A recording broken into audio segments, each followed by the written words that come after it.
శ్రీమాత్రే నమ శ్రీ గురుభ్యో నమ. తదుపరి వృషభ రాశి. వృషభ రాశి వారికి సంబంధించి 2026 సంవత్సరం ఎలా ఉండబోతుంది అనేటువంటి విషయాన్ని ఇప్పుడు తెలుసుకుందాం. 2026 సంవత్సరంలో మనకు పోయిన సంవత్సరం మాదిరిగానే షష్టగ్రహ కూటములు, పంచగ్రహ కూటం ఇలాంటివన్నీ కూడా జరుగుతూ ఉన్నాయి. అందులో భాగంగా ముఖ్యంగా కుంభంలోకి ఈ యొక్క వృషభ రాశి వారికి ఆల్మోస్ట్ మార్చి నెల ప్రాంతానికి వచ్చేసరికి 4 గ్రహాలు 5 గ్రహాలు కలిసి ఒకే చోట సంచారం చేయడం వలన విశేషమైనటువంటి జాగ్రత్తలు తీసుకోవాలి. ఆరోగ్యపరమైనటువంటివి ఏవైనా ఇబ్బందులు రావచ్చు. అలాగే ఏవైనా సరే తెలిసి తెలవక చిన్న చిన్న తప్పులు చాలా భారీ స్థాయికి వెళ్ళొచ్చు. ముఖ్యంగా మనము ఇక్కడ గ్రహ సంచారాల్లో సూర్యుడిని రాజకీయ నాయకులకు సంబంధించి, గురుగ్రహానికి సంబంధించి ఎవరైనా సరే ఎంప్లాయీస్ వివాహం కోసము, సంతానం కోసం ప్రయత్నిస్తున్న వారిని మనం తీసుకోవాలి. అలాగే బుధుడు వచ్చేసరికి వ్యాపారానికి సంబంధించి ఇలా మనం తీసుకొని ఆ గ్రహ సంచారాన్ని బట్టి ఎవరెవరికి ఎలా ఉంటుంది అనేటువంటి విషయాన్ని ఇప్పుడు తెలుసుకుందాం.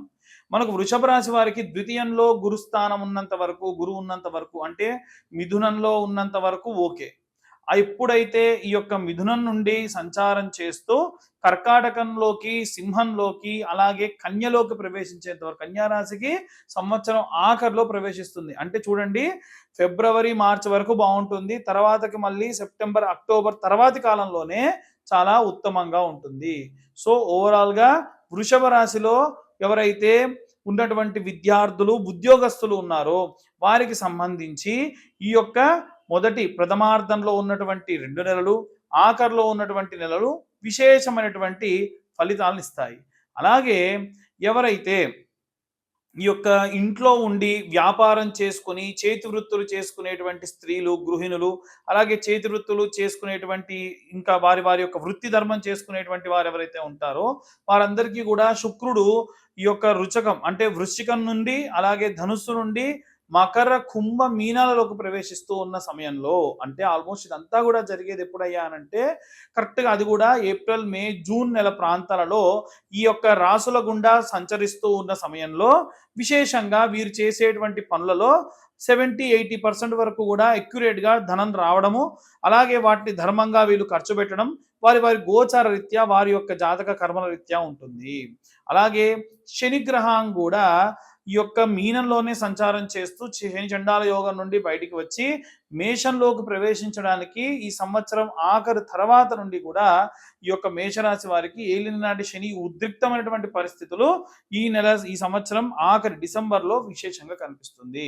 ఎవరైతే రాజకీయ నాయకులు, సినీ రంగంలో ఉండేటువంటి వాళ్ళు ఉంటారో వారు కూడా ఈ యొక్క శుక్రుడి యొక్క సంచారాన్ని బట్టి ఏప్రిల్ నుండి సెప్టెంబర్, అక్టోబర్ ప్రాంతం వరకు విశేషంగా చూసుకోవచ్చు. ప్రమాదాలన్నీ కూడా మార్చి నెలలో కానీ, అలాగే జూలై, ఆగస్టు నెలల్లో కానీ, అలాగే సంవత్సరం ఆఖరిలో విశేషమైనటువంటి అగ్ని ప్రమాదాలు, జల సంబంధితమైన ప్రమాదాలు జరిగే అవకాశం ఉంది ఉన్న వర్షాకాలంలో. అలాగే ఈ సంవత్సరం కూడా ఫ్లైట్స్ ఏవైనా సరే యాక్సిడెంట్లు అవ్వడం లాంటివి కూడా జరిగే అవకాశం కనిపిస్తుంది. కాబట్టి ఈ ప్రథమార్థంలో మార్చిలో కానీ, ప్రథమార్థంలో సగభాగం దాటిన తర్వాత వచ్చేటువంటి జూలై నెలల్లో కానీ, ద్వితీయార్థంలో ఆగస్టు, అక్టోబర్ ప్రాంతాల్లో కానీ చాలా జాగ్రత్తగా ఉండాలి.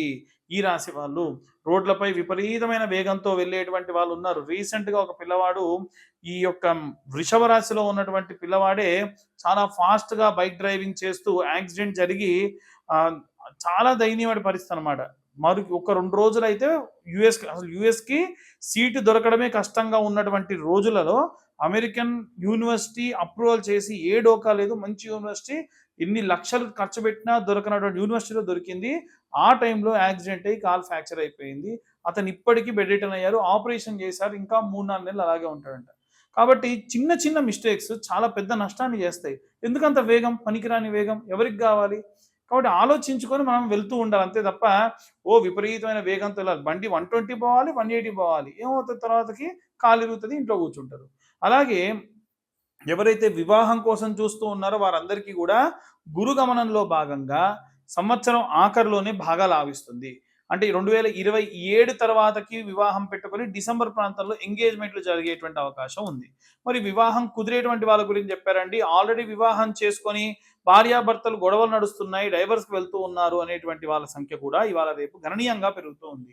ఎట్టి పరిస్థితులలో ఏదున్నా సరే భార్య భర్త ఇద్దరు ఒకరికి సంబంధించి ఒకరు నచ్చట్లేదు, వీరిద్దరికి కూడా అస్సలు పడట్లేదు, అభిప్రాయ భేదాలు విపరీతంగా ఉన్నాయి, అస్సలు కలిసి ఉండలేరు అన్నప్పుడు సరే విడిపోండి. ఎవరో థర్డ్ పర్సన్ వల్ల, మా అత్త బాలేదు, మా తోటికోడలు బాలేదు, మా వదిన గారి వల్ల ప్రాబ్లము, ఇలాంటి కారణాల వల్ల విడిపోయేటువంటి వాళ్ళే ఎక్కువ సంఖ్యలో ఉన్నారు. ఏం లాభం దానివల్ల? మీరు సపరేట్గా బయటికి వెళ్ళి ప్రశాంతంగా ఉండండి. కాకపోతే మీరు ఉంటేనే కదా తర్వాత చాలామంది డైవర్స్లు వచ్చిన తర్వాతకి అరే రే అసలు ఇన్ని రోజులు అనవసరంగా డైవర్స్కి వెళ్ళాము, ఇంత కష్టపెట్టిన తర్వాత ఇంకా కలిసి ఉంటే బాగుండదని బలవంతంగా డైవర్స్లు తీసుకున్న వాళ్ళు చాలామంది ఉన్నారు. ఎట్టి పరిస్థితులలో అలాంటి వాటికి వెళ్లకుండా ఉంటే మంచిది. పాపం ఇద్దరిలో ఎవరన్నా ఒకళ్ళకి డైవర్స్ ఇచ్చే ఉద్దేశం లేకున్నా సరే వారికి అది కావాలి కానీ ఏదో పెద్ద త్యాగం చేసినట్టు ఏమవుతుంది, మీ జీవితం నాశనం అవుతుంది, వాళ్ళ జీవితం నాశనం అవుతుంది. అలా కాకుండా కొంతమంది విపరీతంగా నష్టపోయేటువంటి వాళ్ళు ఉన్నారు.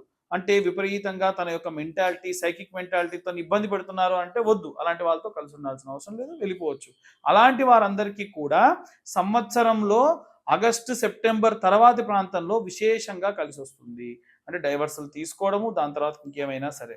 ఇక ఎవరైనా సంతానం కోసం ప్రయత్నిస్తూ ఉన్న వాళ్ళు ఎవరైనా ఉంటే విశేషంగా మనకి కుక్కే సుబ్రహ్మణ్యేశ్వర స్వామి దేవాలయం లాంటివి కానీ, హసన్ లాంటి దేవాలయాలు చాలా ఉన్నాయి.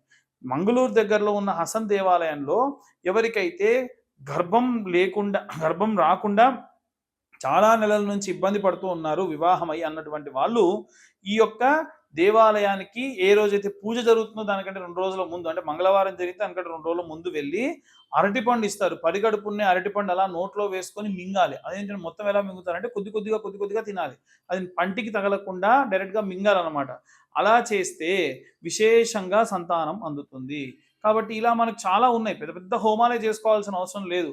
ఇవన్నీ కూడా ఏంటంటే జాతకంలో మనకు గోచార రీత్యా చెబుతున్నటువంటి విషయములు. ఇలా కాకుండా ఎవరికైనా సరే వారి యొక్క పర్సనల్ జాతకం డీటెయిల్డ్గా కావాలి అనుకునేటువంటి వారు మీ పేరు, మీ date of birth, time, place కింద ఉన్న నెంబర్కి వాట్సాప్ చేయండి. ఖచ్చితంగా ఈ యొక్క 2026వ సంవత్సరంలో 2511 రూపాయలు ఛార్జ్ చేయడం జరుగుతుంది. ఆసక్తి గలవారు కింద ఉన్న నెంబర్కు కాంటాక్ట్ చేయొచ్చు. అలాగే రాజకీయ సంబంధితమైనటువంటి విషయాల్లో ఎవరైనా సరే విశేషంగా పాల్గొనదలుచుకున్నటువంటి వారు రాజశ్యామల యాగం కూడా చేయించుకోవడం వల్ల మంచి సత్ఫలితాన్ని పొందవచ్చు. సర్వే జన సుఖినో భవంతు. స్వస్తి.